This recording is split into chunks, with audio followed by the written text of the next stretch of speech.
dia mbola amin'ny fifaliana trano no ahafahana indray mandrosotoka hatramintsika amin'ny alalan'izao fampahirezana foy izao hivavaka isika. Jehovahandriamanitra ray ao dia misaotra anao mandrakariva izahay noho ny fotoana izay omenao anay, ahafantaranay ny maro no anatin'ny soratra masina mba hitondra vahaolana amin'ny fiainanay sy ambatan'olona, ny fianakaviana, ny fiangonana ary ny firenena mihitsy. Dia matako sy mino fa ny fanahinao masina no hanokatra hatrany masom-panahinay mba hahatonga anay hanaiky Andriamanitra lehibe sy mahatahotra anao. Dia mitenena Jehovah ho fameno mpanomponao amin'ny anaranao Jesosy. Amen. Faly miarabantsika amin'ny anaran'i Jesosy manonona ny fahasoavana sy ny fedrina amin'ny tompo amintsika mandrakariva. Mpanjaka faharotoko fahaenina ny janona antsika, ny 420 sy 520. Ny soramandry hoe nataon'i Elisa tamin'ny isian'ny mosary mafy tany Samaria, teo amin'ny tanànany zanak'Israely izany. Rehefa afaka izany ozy Beni-Hadada mpanjaka ny Syria namoron'ny miaramila ny rehetra dia niakatra ka nanao fahirana ny Samaria. Dia nisy mosary mafy tany Samaria fa indro nanao fahirana azy ireo. Ndrapatonga ny lomboriko lafo sekely 20 sy ny taim-boromela lahaba 4 ny kaba ho sekely 5. Resakitsika hoe rehefa jerevana ny fiainantsika malagasy dia ahitana taratra ihany koa ny zavatra nitranga tamin'ny Israely tamin'ny vanim-potoana izay mbola miaino ny mpaminany ny mpanjakan'ny Israely sy ny firenen'ny Israely eo amin'ny mpanjaka faharotoko fahaenina ihany dia fahitantsika fa na inona tetika ny firenen-kafa amelezana ny firenen'ny Israely dia tsy navanina izany satria na hainiaino ny mpaminany ny mpanjakan'ny Israely sy ny Israely ray manontolo. Fa saingy taty amin'ny 420 ilay Sirianina efa tsy nahafa-piry tamin'ny famelezana ny Israely teo aloha, lasa izy ireo indray no nanao fahirana ny zanak'Israely izay nahatonga fahoriana tsy nisy toy izany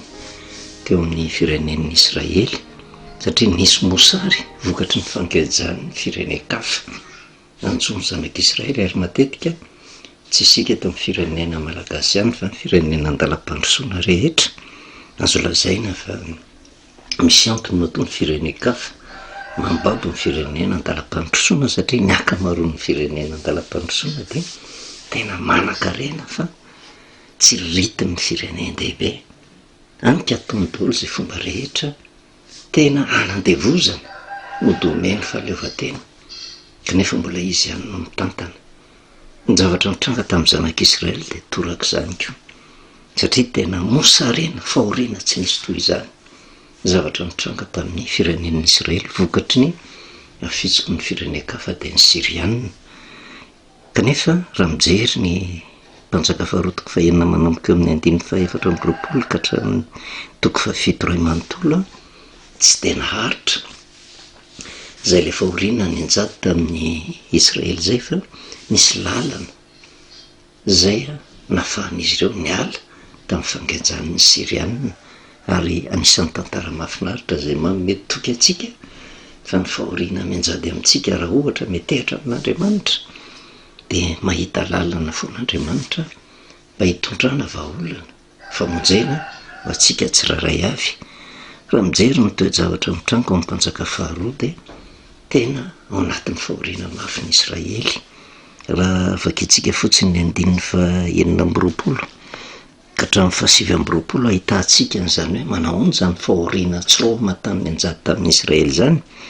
Ary raha nitsangatsangana teny ambony manda ny mpanjakan'ny Israely ozy dia nisy vehivavy nitaraina tamin'ny hoe vonjeo ary mpanjaka tompoko, ary ny mpanjaka raha tsy vonjen'i Jehovah ianao aiza no aminjeko anao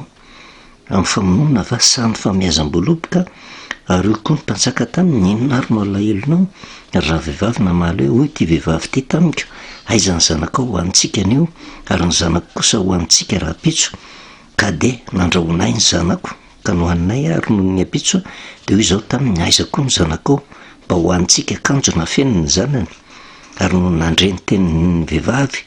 ny mpanjaka de nandritra ny fitafiany ary nitsakatsakana tena amboniny manda izy ka hitan'ny olona fa indro lamba fisaonana ny nataony manolokoditra manoloana zay fahoriana ny anjady teo amin'ny fireneny zay mpanjakan'ny Israely tsy tantsony zay azo natao, tsy tantsony zay vahaolana fa na izy koa ary de tena nandritra ny fitafiany, zany hoe tena taraina mafy mihitsy hoe tena inona anao zao tohatra ny tapidalaka le taka ny sokonanana ny bato fa tsy nahafapery manoloana ny etraketraky reto Siriany reto. Toraka zany koa ny toe-javatra misy satria fahoriana mafy ny anjady amin'ny zanak'Israely ny tantara kanefa hitatsika fa nisy fahafahana raha mamaky ny toko 5 sy ny toko 7 ray manontolo sika vokatry ny tolotsaina avy amin'Andriamanitra nomeny ny olombitsy teo anivony zanak'Israely ny zavatra tsara ho fantatra. De reto zanak'Israely reto maro nisy izy fa nisy boka tao amin'ny tao, nisy boka Efada zany hoe nanana ny faratsiny ka ny boka tamin'izany vanim-potoana zany na ilika tsy afaka miara-monina amin'ny olona salama, tena neverina tahaka amin'ny olom-bohozina mihitsy nisaraka tamin'ny fiarahamonina. Kanefa raha tonga nanao fahirano ny Israely ny Sirianina tsy hoe tsy tratra ny mosarikeo reto boky reto fa na ny salama na ny marary dia zao samy nitovy ny fahoriana ny anjady taminy fa ambony amponga fotsiny fabokan'ilay boka Efada fa de miaritra ny mosary mafy ary teo anatrehan'izay reto boka Efada reto mitady ny vahaolana rehetra mba hatafavoahana anatin'izay mosary zay. Raha mandingitsika ny toe-javatra mitranga satria nyresantsika tamin'ny farany hoe akaiky ny Paska ary tsy nirem-pandehantsika no mitondra fanazavana mahakasika ny Paska io fa tamin'ireny vanim-potoana na maivay manerina zao tontolo zao reny zay arety mandoza zay niteraka fahafatesana sy fahoriana tamin'izao tontolo zao ary na tsika teto amin'ny firenena malagasy ary de tratran'izany nisy ny fihebohana ary tao anatin'izany mandritra ny telo taona maninjihitsy mitondrantsika fanazavana mahakasika ny Paska satria saika manodidididina ny volana Marsa sy Avril teo nanomboka tena niopapana zay le fahoriana ny anjady manerina n'izao tontolo zao zany na teto ny firenena ary raha mahatadidy isika raha tsy hoe ririndasa tsy tsaroana nga de tena nikatona hatramin'ny fiangonana tamin'izany vao nanomboka ny ainana zany hoe tena fibohana zany tsika ary nazavaina tamin'izany vanim-potoana zany hoe tena raha vao melohan'ny Paska de misy loza mandrakariva kanefa io loza io tsy tongatonga ho azy fa marika fitiavan'Andriamanitra mba hitaomana ny olona hiverina amin'Andriamanitra ary indrindra ny kristianina zay nitsindriana mafy mba hiverina ho ampy famarina ny tenin'Andriamanitra satria mahatonga katona fiangonana tamin'izany vanim-potoana zany de Andriamanitra mampitodika amin'ny kristianina ny amin'ny lalaka izorany hoe sao de efa tsy mifanaraka amin'ny sitrapon'Andriamanitra tsony le lalaka izorany ka navela hiditra tao anatin'ny fibohana mihitsy mba handinitena hoe inona raha le zavatra tsy mety atao mba handraisana fanapa-kevitra hiala amin'ny zavatra tsy mety atao ka hiverina ho amin'Andriamanitra mba handraisana famonjena. Ary tao anatin'izany no nanazavana ny Paska hoe na de tamin'ny andro Paska raha tamin'izany de hitatsika fa nikatona daholo ny fiangonana tsisy afaka nanatanteraka fampipompivavahana fa tany amin'ny isa tokantrano tany avokoa no ny saintsaina ary ny fieritreretana tamin'izany ohatrany hoe tonga mihitsy ny faharandro fa saingy ririndasa tsy tsaroana ka adiny ve ny afatra tamin'ireny vanim-potoana ireny amin'izao vanim-potoana zao isaoran'Andriamanitra ka tsy zay tsony ny toe-javatra mitranga kanefa tsy misakana lay loza tsy tranga zany ary somary malefaka na de mafy ary ny fiatraikany eo anivon'ny firenena ho antsika malagasy ny rotsakorana tsy nisy fiafarana ny cyclone loza ara-boajanahary ny grevy madinidinika avetsy averoa ary amin'izao vanim-potoana zao le gripa zao ohatra ny tena ahitana taratra ny corona ihany koa zay mamely ny akamaroan'ny olona gripa mahery mihitsy ohatran'ny tsy ahita-panafa an'izany indraindray fa saingy nisy oron'Andriamanitra moa tsy de tena mbola mamono zany zavatra mitranga milohan'ny paska fa reny rehetrarehetra reny avelan'andriamanitra hitranga mba hisaintsainan'ny olona loza tany aloha de raha mijery fotsintsika ny afatr'andriamanitra mahakasika ny paska satria miomana ho amin'izany paska zany tsika de mijerytsika ny exodosy toko fa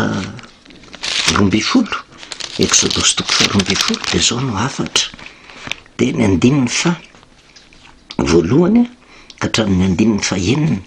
ary ny paska o sy ny loza vafolo zay nahafatiny lamato rehetra tao Egypta paska ary Jehovah nyteny tamin'ny Mosesy sy Arona teo amin'ny tany Egypta ka nanao hoe ity volana ity ho voalom-bolana ho anareo de voalom-bolana amin'ny taona ho anareo miteneny ianareo amin'ny fiangonana de ny Israely rehetra ozy ka manaova hoe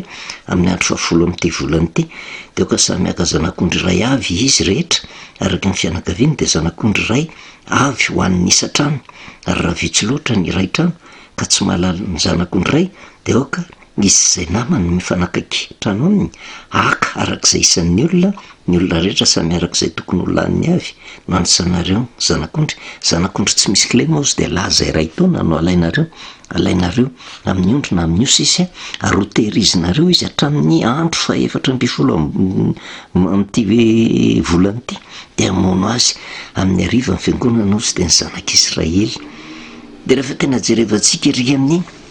andiny fa 7 ary zany andro zany ozy de ho fahatsiarovana ho anareo ka ho tandremanareo ho andro firavoravona ho an'i Jehova hatramin'ny taranan'ankareo faramandimby no hitandremanareo zany andro firavoravona zany ho lalàna mandrakizay ao anatin'ny soratra masina zany rehefa tena jerevana de amin'le volana ara-baiboly izy io de ny volana Abiba na ny volana Nisana zay ny fanandrifiny amin'ny calendrier grégorienne de eo anelanela ny mars sy avril eo ny isin'ity volana Abiba araka ny soratra masina ity ary tsy manaraka ny fiodin'ny masoandro ny volana ara-baiboly fa manaraka ny fiodin'ny volana ary ny voalohan'ny volana amin'le volana anankiray de tsy maintsy amin'ny maty masoandro no anombohana ary ny andro ara-baiboly de manomboka amin'ny ariva ka hatramin'ny ariva fa tsy tahaka ny amin'izao vanim-potoana zao manomboka amin'ny 12 ka hatramin'ny 12 na manomboka maraina hatramin'ny ariva fa ny fanisan'andro ara-baiboly de manomboka amin'ny maty masoandro ny fiadim-boany ary ny volana de manomboka amin'le maizom-bolana de manisa 14 andro aorinan'izay volana voalohany zay ny andro voalohany zay no paska fa 14 ny volana Abiba na fa 14 ny volana Nisana araka ny baika no men'Andriamanitra ka rehefa tena jerevana zay calendrier ara-baiboly zay de ny ariva amin'ny fa 7 ny volana Marsa ifo amin'ny 17 ny volana Marsa no fiandohan'ny volana Abiba calendrier ara-baiboly zay ny voalohan'ny volana Abiba na voalohan'ny volana Nisana ary ny paska ara-baiboly de ny fa 14 ny volana Nisana raha miala avy eo zany hoe miala taty amin'ny 29-30 marsa de ny alahady fa 13 ny volana avril no paska ara-baiboly ary ny paska tsy maintsy feno manana ary misy anton'izay eo amin'ny tantarany soratra masina zay le paska ary zay io baiko no men'Andriamanitra io ka raha iverina ho amin'ny famarinana de amin'ny alahady 13 avril no paska araka ny soratra masina fa sainga no le fifanarahan'ny kristianina sy ny hevitra zay nampidirina teo anivon'ny kristianina de nataony 20 avril ny azy ary ny paska ara-baiboly de raha ny voalazan'ny bokin'ny Exodosy de famonoana ny zanak'ondry tsy misy kilema zay tandindon'i Jesosy Kristy zany hoe mariky ny fahafatesan'i Jesosy fahafatesan'ny zanak'ondry tsy misy kilema ny paska fa sainga ny paska heverina fa kristianina indray de vokatry ny foto-kevitr'olombelona de nataony ho tamin'ny andro voalohany andro alahady de ankalazana ny fitsanganan'i Jesosy de 20 avril rehefa jerevana le 20 avril raha ny calendrier ara-baiboly ny 20 avril ny mifanitsy amin'izay le 20 avril calendrier grégorien zay de ny 1 ny volana Nisana volana biby kanefa niafatra avy amin'Andriamanitra fa 7 ny volana anisan'ny fampianarana zany fa tsy misy fanakianana akory fanjaran'ny sambatan'olona no mandray fanapahan-kevitra hoe inona ahoana ny fomba hitandremana ny Paska. Efa nazavaintsika 3 taona lasa zay ary tsy vitan'ny hoe tsy hoe 3 taona lasa fa nandritra ny 3 taona nanazava makasika an'io Paska io fa 7 ny volana anisan'io zany hoe afatra nampitain'Andriamanitra ho azy zao tontolo zao mba handinihan'ny kristianina hoe marina ve le Paska tandremana fa vokatra io teo zavatra io mahatonga ny loza tsy tambisaina miatraika manerina zao tontolo zao. De raha miverina ao anatin'ny soratra masina misy antony nefa nahatonga an'io Paska io. Inona mahatonga an'le Paska? Nanadino an'Andriamanitra ny zanak'Israely ny tantara kely tsika hoe tena naninon'Andriamanitra no namolavola ny Paska zay drafim-pamonjena napetrak'Andriamanitra mba hitondra fanafahana ho an'ny zanak'Israely. Fa tany am-piandohana tsy fantatry ny zanak'Israely akeza ny Paska zany ka raha mijerytsika ny Exodosy 7 nandritra ny 300 taona nanadino an'i Jehova ny zanak'Israely ary vokatra izay fanadinoana an'i Jehova zay lasa zatra loatra le fiainana atao amin'ny tany Egipta. De nanjary nampahorin'ny Egiptianina vokatra ny fanadinoan'i Jehova de rehefa tena tsy zaka intsony le fahoriana any an-jady de mitaraina tamin'i Jehova amin'izay ny zanak'Israely ka Jehova rehefa hitaraina de mamaly vavaka izy. Kanefa raha mitaraina ny zanak'Israely tsy tonga de nanome ny Paska Jehova tsy mbola nilazainy zany hoe amin'ny 7 ny volana anisan'ny nange no vanim-potoana tena hitondrana fanafahana ho anareo. Fa ny zavatra mitranga de vao nitaraina ny zanak'Israely namaly Andriamanitra tsy matsindry ny fon'Andriamanitra. Exodosy 7:7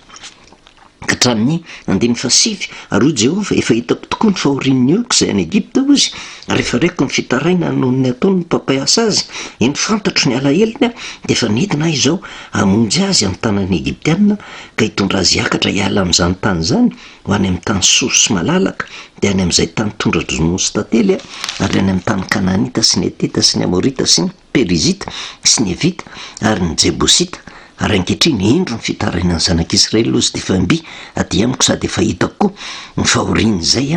ampahorian'ny Egiptianina azy. Vao mivavaka ny Israely de namaly vavaka Andriamanitra nidina izy hamonjy kanefa tsy teo amin'eo de tonga le famonjena sy ny fanafahana ny zanak'Israely. Fa ny zavatra tsara ho fantatritsika hoe ny zanak'Israely ao anatin'ny fahoriana mafy de nitaraina tamin'i Jehova tonga de mamaly vavaka Jehova. Misy fandraisany amin'le mpanjaka faharotoko 7 de ny 720 sy ny manaraka satria fahoriana koa ny anjady tamin'ny zanak'Israely tamin'izany vanim-potoana zany ka nahatonga fitarainana teo anatrehan'Andriamanitra satria raha ny zanak'Israely taty amin'ny Exodosy nanadino an'i Jehova nandritra ny 700 taona de taty koa matoa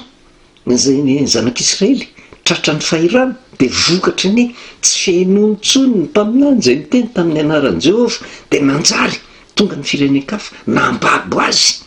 de fahoriana koa kanefa ao anatin'izay fahoriana zay ny zavatra andrasan'Andriamanitra de nahatonga ny olona hitodika amin'Andriamanitra mba ahafahan'Andriamanitra miteny hoe efa nidina izao hamonjy hanafaka azy. De rehefa nidiny Jehova de nametraka rehefa mitaraina ny zanak'Israely ny vahaolana hitan'i Jehova faratakiny ho famonjena ny zanak'Israely de ny drafim-pamonjena amin'ny alalan'ny Paska zay famonoana ny zanak'ondry tsy misy kilema tsindrina tsara satria ao anatin'ny soratra masina ianao tsy mahita mihitsy hoe ny Paska de fitsanganana ny zanak'ondry fa famonoana ny zanak'ondry ary tsy mahita mihitsy ianao ao anatin'ny baiboly hatrany amin'ny testamenta vaovao hoe ny Paska de mariky ny fitsanganan'i Jesosy fa mariky ny fahafatesan'i Jesosy voavony Kristy ozy Paska ho antsika any amin'ny Korintianina mitenena amin'ny Paoly apôstôly azy fa tsy miteny hoe voavony Kristy mitsangana Kristy Paska ho antsika diso zay tsy fantatra hoe ahoana ny fomba nataon'ny kristianina ka nanorenany le Paska no fitsanganan'i Jesosy tsy midika zany manao tsinotsinona ny fitsanganan'i Jesosy. De rehefa nitaraina ny zanak'Israely de inona ny zavatra mitranga tonga amin'izay ny loza maro isan-karazany melohany 7 ny volana anisan'ny nitranga teo amin'ny tany Egipta satria ny rano no sisy avy aloha ny oloko andeha anompo a fa saingy a niziriziry farao kanefa nitanjona kendren'andriamanitra de zao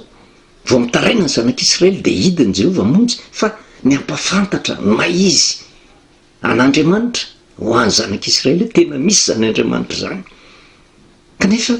Andriamanitra tsy mba miangatra fa tsy hoe alany keo ny Egyptianina de ho aringany fotsiny asiany loza am'izao fa niampafantatra koa amin'ny Egyptianina fa Jehova irery ihany no Andriamanitra mialanen'Andriamanitra zany melohany le famonoana le zanak'ondry tsy misy kilema satria loza maro isan-karazany no nitranga mandrapatonga n'ilay Paska. Exodosy 5 de inona ny zavatra nitranga Exodosy 5 ny 5 satria ny zanak'Israely anehoan'Andriamanitra ny heriny mba ho fantatra ny zanak'Israely fa misy Jehova izay mihaino ny feony mba hatonga ny zanak'Israely hatoky ny famonjen'Andriamanitra miantony zany rehetrarehetra zany kanefa etsy an-danin'izay ihany koa tsy hoe alan'ny Egyptianina de ho aringana fa nialanenina izy na nomeny teniny izy ary nitanjona kendren'i Jehova raha manaiky ny teny nomeny Jehova ny Egyptianina tsy nisy loza ny atra-taniny kanefa nanavela ho vavolombelona ny zanak'Israely ahita n'izay loza be dehibe nitranga tao amin'ny tany Egypta zay fa nitanjona kendren'i Jehova de ny Exodosy 7 ny Exodosy 7 de ny 5 de ho fantatry ny Egyptianina fa zao no Jehova ozy rehefa manitsitra ny tanako amin'ny Egypta aho ka mitondra ny zanak'Israely hivoaka avy any mialanen'Andriamanitra fa inona moa zavatra nitranga ny rahana ary Mosesy aveloha ny oloko andeha tsy navelany Farao sy ny Egypta tonga am'izay lozany sesisesy tsy mbola tonga ny Paska mba ho fantatry ny Egyptianina fa manana fahefana ny Andriamanitra ivavahan'ny Israely ary mba hatonga ny Egyptianina ho resy lahatra hoe tsy tokony hanao tsinitsiny ny Andriamanitra sy ivavahany zanak'Israely nalefa ny loza voalohany nanamafy ny atony ihany Farao sy ny Egypta nalefa ny loza faharoa hatramin'ny loza fahasivy tena tsy niembotra mihitsy Farao sy ny Egypta fa nini nandahan'Andriamanitra tsy nanaiky an'Andriamanitra ho andriamaniny kanefa Andriamanitra tena porofo hoe ny Andriamanitra reo ange tsy mahavonjy anareo fa zany tompo ny tany rehetra ary tena nany Egyptianina ary firenen'i Jehova koa nge reo hoe fa saingy ny zanak'Israely no fidiana manokana mba hanehoana an'izay maizy an'Andriamanitra zay de inona nandahan Jehova de naseho tamin'ny Egyptianina fa na tsy mino ny Jehova ary izy de manana fahefana ka manafay ny Egyptianina kanefa ho an'ny zanak'Israely keo de mba ho porofo amin'ny zanak'Israely hoe jerevinareo tsara ny Egyptianina reo le mandaha reo le tsy mino ahy reo jereo tsara reo fa isaky ny mandany tengiko de loza amina tambo no mitranga de vavolombelona n'izany ny zanak'Israely ary tapotra ny loza fahasivy hiditra amin'ny loza fahafolo ao no miditra amin'ny Paska ary zay le fiomanana melohan'ny Paska zao atrehantsika zao melohan'ny 14 volana Nisanina vavolombelona mahita ary nampahitan'Andriamanitra zao tontolo zao ny loza tao anatin'izany Paska zany nampahitan'Andriamanitra na isika ary am'izao vanim-taona zao raha tsy minimikipy fa misy ny loza melohan'ny Paska 14 volana Nisanina fa tsy le faharoapolo ny volana Avril zay faraiky amby 20 ny volana Nisanina tsy zay de io anaiky ve ny zanak'Israely fa aty amin'ny Exodosy 12 ao Jehova vao nilaza ty volany ty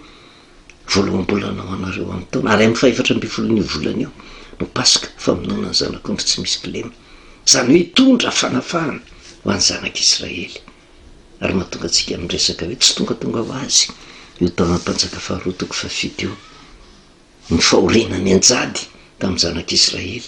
mba tonga ny zanak'Israely entehitra amin'i Jehova sy hitady famonjena ho azy fa tsy hoe ory ny zanak'Israely de navelan'Andriamanitra tao fa nisy lalana nataon'Andriamanitra mba hitondra famonjena ho an'ny zanak'Israely eo am'mpanjaka faharoa 7 de taka ny zanak'Israely ihany keo aty amin'ny bokin'ny Exodosy rehefa nitarainy nasehoan'Andriamanitra daholo ny hery nananany rehetra sy ny vokatry ny fandavana ny teniny vavolombelona n'izany zanak'Israely nomena amin'izay ny Paska zay tena anisany farafialanen'Andriamanitra ho ho amin'ny zanak'Israely ary farafaelany nenin'Andriamanitra koa many zanak'olombelona amin'izao androntsika izao dia mipasoka fa raha tapon'ny fitiavan'Andriamanitra ny vahoetana hamonjena fa saingy laviny alina le izy miomanama amin'izanytsika ary ambarako ao anatin'izao fampahireza zao tsy manery akory tsy mametsiny fa milaza ny marina ao anatin'ny soratra masina ao anatin'ny fahorintsika ty volany ty volan'ny fanafahana anaiky ho afaka ave tsika dia tahaka ny zanak'Israely tamin'izany vanimpotoana zany ateo ary ny fitondram-panjakana nanany mpanjakany zanak'Israely fa ny ain'ny mpaminany tsy nahafa-piry ny firenekafa fa amin'izao vanimpotoana zao be dia be ange ny mpaminany milaza ny tena mpaminany mpanolokevitra fa milaza marina ny tenin'i Jehovah ave mba hitondra fanafahana ho an'le firenena ary tsy misy afa-tsy mipasoka nefa ny fanafahana dia matoko sy mihina fa fanan'Andriamanitra no hiasona tsika mba hatonga atsika anaiky ny famarina ny tenin'Andriamanitra fa afakisika misaotra anao Jehovah-Andriamanitra ray no tenin'andray izay tonga mamperitreritra mba hoentinay mandini-tena manoloana ny fiomanana ny pasoka misy pasoka roa dia ny pasoka araka ny teninao fa 7 volana nisana sy ny pasoka kristianina tsy manery ianao kanefa mametraka safidy amin'ny olonao fa ny tena isy ny fanafahana dia mididy izay napetraka ao dia ny fitandremany le pasoka ny 7 volana nisana misaotra indrindra ray amin'ny anarana Jesosy aminy anao velomantsika amin'ny anaran'i Jesosy anao ny fahasoavana sy ny fiadanan'ny tompo amintsika mandrakariva